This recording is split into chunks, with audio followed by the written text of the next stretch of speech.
शायद आज उसकी डिस्काउंटिंग हो रही हो, ये भी संभव है। क्योंकि देखिए इलेक्शन रिजल्ट का बाजार के सेंटिमेंट पर असर मेरे ख्याल से बहुत टेम्पररी होगा। जो ज्यादा बड़ा इन्फ्लुएंस है बाजार पे वो मेरे ख्याल से क्रूड के प्राइसेस और रुपये के डिप्रिसिएशन का है। और जब तक इन दोनों फैक्टर्स में कोई क्लैरिटी या कोई स्थिरता नहीं आती है तो बाजार में बहुत ज्यादा उत्साह होना लंबे समय के लिए या फिर इवन मिड टर्म के लिए भी मुझे डाउटफुल लगता है। ओके, तो बात हो गई इलेक्शन रिजल्ट के इम्पैक्ट की। संजय जी गुड आफ्टरनून, श्रेया बात कर रही हूँ। लेकिन स्टॉक स्पेसिफिक मूव्स तो दे रहा है मार्केट, नतीजे आए, नतीजे का रिएक्शन हमने देखा। मेरा सवाल आपसे एफएमसीजी पैक को लेकर है। इसने काफी अंडर परफॉर्म किया है। हमने नेस्ले, एचयूएल, वीबीएल के नंबर देखे। एचयूएल जिस दिन रिजल्ट आए थे उस दिन थोड़ा टूटा था, लेकिन आज फिर से बाइंग नजर आ रही है। तो क्या ये एक स्पेस हो सकता है सर आने वाले समय के लिए जहां पर अच्छे खासे रिटर्न्स देखने को मिल सकते हैं? आपकी राय क्या होगी? देखिए एफएमसीजी का जो पैक है वो काफी समय तक अंडर परफॉर्म किया है और इस बार जो उनके नंबर्स आए हैं और जो उनकी कमेंट्री आई है, आज के जो मायूसी का जो माहौल बना हुआ है उस बैकग्राउंड में ये काफी उत्साह पैदा करता है। लेकिन अगर आप 1 साल या 3 साल के नजरिए से आउट परफॉर्मिंग सेक्टर्स में निवेश करना की सोच रहे हैं तो मुझे नहीं लगता है कि इतने लंबे समय की अवधि में एफएमसीजी के स्टॉक्स आपको आउट परफॉर्मेंस देंगे, क्योंकि हमें इस बात को नजरअंदाज हम नहीं कर सकते कि इनकी वैल्यूएशंस बहुत रिच है और इनकी जो ग्रोथ आउटलुक है वो वॉल्यूम टर्म पे हो या वैल्यू टर्म पे हो, ये बहुत मेहनत करने पर ही डबल डिजिट में होने की संभावना है। अधिकांश केस में ये single digit even though high single digit की होने की उम्मीद है। तो इस बैकग्राउंड में इस तरह की वैल्यूएशन को लंबे समय तक सस्टेन करना वो मुश्किल है। इसी के लिए मैं नहीं समझता कि ये 1 साल या 3 साल के नजरिए में आउट परफॉर्मिंग सेक्टर्स होंगे। ओके संजय जी नमस्कार, वीरेंद्र बोल रहा हूँ यहाँ पे मैं। एक दो बास्केट जो कि अच्छा कर रही हैं, जिसपे थोड़ा सा बाजार ने अपने आप को शिफ्ट करने की कोशिश की है, वो है कैपिटल गुड्स। रह के फार्मा में बाइंग आ रही है, health care space is doing well. बाजार ने अपने आप को थोड़ा सा गियर शिफ्टिंग करी है। अभी श्रेया ने एफएमसीजी के बारे में पूछा, वहां भी बाइंग एफर्ट्स विजिबल हैं। आपको अगर थोड़ा सा रिस्की एलिमेंट से हटना है, अगर आपका व्यू सिर्फ 1-2-3 महीने के पर्सपेक्टिव से है, तो अभी आपको कंफर्ट किस बास्केट में है? देखिए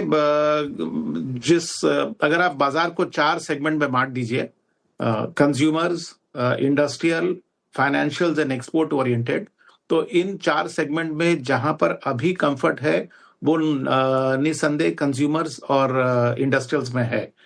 इसके 2 कारण है। एक तो जैसा कि हम अभी चर्चा कर रहे थे, कंज्यूमर में खास करके अगर आप एफएमसीजी देखें तो चूंकि वो लंबे समय तक नॉन परफॉर्मिंग सेक्टर्स रहे हैं और आज के माहौल में बहुत स्ट्रांगली डिफेंसिव सेक्टर के तरफ बाजार का रुझान हो रहा है, तो ये एक सेक्टर है जिसमें छोटे समय के लिए कैपिटल जो है वो शिफ्ट कर सकता है।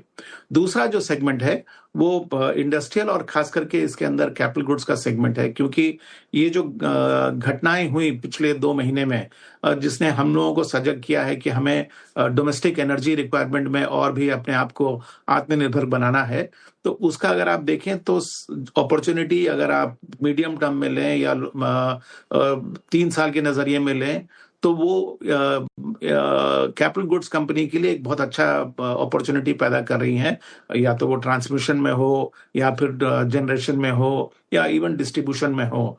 और इसलिए हम देख रहे हैं कि इनकी वैल्यूएशंस भले ही रिच हों, लेकिन इनमें आज भी बाजार का इंटरेस्ट है और शायद कुछ समय तक बना रहेगा। ओके अच्छा संजय जी, एक और बड़ा सेक्टर फाइनेंशियल बैंक्स की बात कर रही हूँ मैं। हमने आईसीआईसीआई, एचडीएफसी, कोटक के नंबर देख लिए। आपको नंबर्स कैसे लगे? कोई ग्रीन शूट्स नजर आ रहे हैं क्या? फाइनेंशियल एज ए स्पेस आपको कैसे नजर आ रही है फिलहाल? नहीं श्रेया जी, अगर आप देखें नंबर्स के पर्सपेक्टिव में तो देखिए 4 जो मापदंड पर आप इनको नापेंगे।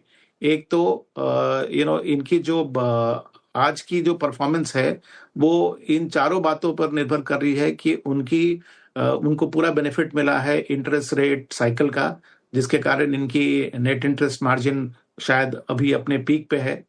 दूसरा अगर आप एसेट क्वालिटी को देखें तो वो भी जो पिछले कुछ क्वार्टर्स की भारत की जो गोल्डीलॉक सिचुएशन थी उसका फायदा इनके एसेट क्वालिटी को मिला है। तीसरा अगर आप क्रेडिट ग्रोथ को देखें तो वो भी बहुत स्ट्रांग रहा है। और last but not the least जो ओवरऑल अगर आप बैंक्स की आउटलुक को देखें तो उसने डिपॉजिट के एनवायरनमेंट में भी अपने आप को अच्छी तरह से ग्रो करने का प्रदर्शन किया है। तो ये सारी बातें मेरे ख्याल से आज बैंक्स के लिए उनके फेवर में है आज के परफॉर्मेंस पे। आगे जाकर थोड़ी सी असमंजस की स्थिति पैदा हो रही है इस बात को लेके कि शायद ये सारे फैक्टर्स अब हमारे पीछे हैं, आगे की जो सिचुएशन है वो शायद थोड़ी कठिन हो।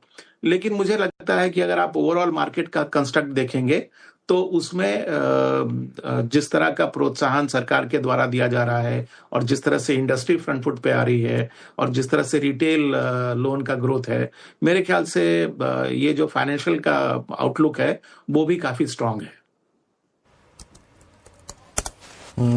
अच्छा, एक दो बास्केट पे मैं आपका प्रश्न और चाहूंगा, आपके उत्तर और चाहूंगा अपने प्रश्न का। ये ऑटो सेल्स के आंकड़े आए, थोड़ा झुकाव आपका पैसेंजर पे है, कमर्शियल व्हीकल सेगमेंट पे और टू व्हीलर स्पेस पे, संजय जी? तो देखिए, मेरा प्रेफरेंस आज भी पैसेंजर कार्स पे है। मुझे लगता है कि अभी भी जो पोटेंशियल डिमांड है पैसेंजर कार्स की वो पूरी तरह से भारत में अनलॉक नहीं हुई है और ग्रोइंग इनकम लेवल और एस्पिरेशन लेवल का पहला रिफ्लेक्शन हमको पैसेंजर कार के डिमांड में दिखेगा। और जिस तरह के नए मॉडल लॉन्च हो रहे हैं इससे डिमांड को और भी बढ़ोतरी मिल रही है। तो वो सेगमेंट मेरा सबसे प्रेफर्ड सेगमेंट है। दूसरा जो प्रेफर्ड सेगमेंट है वो कमर्शियल व्हीकल का है क्योंकि ये इकोनॉमिक रिकवरी के साथ तालमेल रखता है। तीसरा सेगमेंट है एंसिलरी का और चौथा सेगमेंट है टू व्हीलर्स का। ओके संजय जी, बहुत बहुत शुक्रिया, आप इस आज की चर्चा में बातचीत में शामिल हुए, सभी सेक्टर्स पे अपना आपने आउटलुक रखा, बहुत बहुत शुक्रिया। अब चलते हैं अनुज के